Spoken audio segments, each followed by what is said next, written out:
ত্রয়োদশ জাতীয় সংসদ নির্বাচনে জয়পুরহাটের 2টি আসনে মোট 14 প্রার্থী মনোনয়নপত্র জমা দিয়েছেন। সোমবার সকাল 10টা থেকে বিকেল 5টা পর্যন্ত জেলা প্রশাসক ও জেলা রিটার্নিং কর্মকর্তার কার্যালয়ে প্রার্থীরা তাদের মনোনয়নপত্র জমা দেন। জয়পুর 1 আসনে মনোনয়নপত্র জমা দিয়েছেন বিএনপি মনোনীত মাসুদুর রানা প্রধান, জামায়াতে ইসলামী মনোনীত ডক্টর ফজলুর রহমান সাঈদ, বাসদ মনোনীত অধ্যক্ষ ওয়াজেদ পারভেজ, বাসদ মনোনীত তৌফিকা দেওয়ান লিজা, আমার বাংলাদেশ পার্টি মনোনীত সুলতান মোহাম্মদ শামসুজ্জামান, বাংলাদেশ খেলাফত মজলিস মনোনীত আনোয়ার হোসেন এবং স্বতন্ত্র প্রার্থী সাবেকুন নাহার ও জালাল উদ্দিন। জয়পুরহাট 2 আসনে মনোনয়নপত্র জমা দিয়েছেন বিএনপি মনোনীত আব্দুল বারী, জামায়াতে ইসলামী মনোনীত SM রাশিদুল আলম, আমার বাংলাদেশ পার্টি মনোনীত SA জাহিদ এবং স্বতন্ত্র প্রার্থী সাবেক MP engineer Golam Mostafa, engineer Aminur Islam ও আব্বাস আলী। 2 আসনে মোট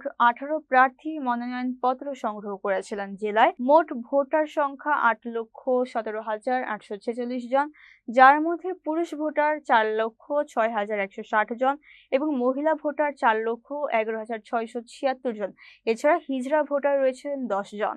ভোট কেন্দ্রের সংখ্যা 255, ভোট কক্ষ স্থায়ী 1,552টি এবং অস্থায়ী 80টি। জেলা প্রশাসক ও রিটার্নিং কর্মকর্তা আল মামুন মিয়া জানান, মনোনয়নপত্র জমা নেওয়ার প্রক্রিয়া শান্তিপূর্ণভাবে সম্পন্ন হয়েছে এবং নির্বাচনকে সুষ্ঠু রাখতে সকল ব্যবস্থা নেওয়া হয়েছে। জয়পুরহাটের 2টি আসনে মনোনয়ন জমার মধ্য দিয়ে নির্বাচনী হাওয়া শুরু হলো।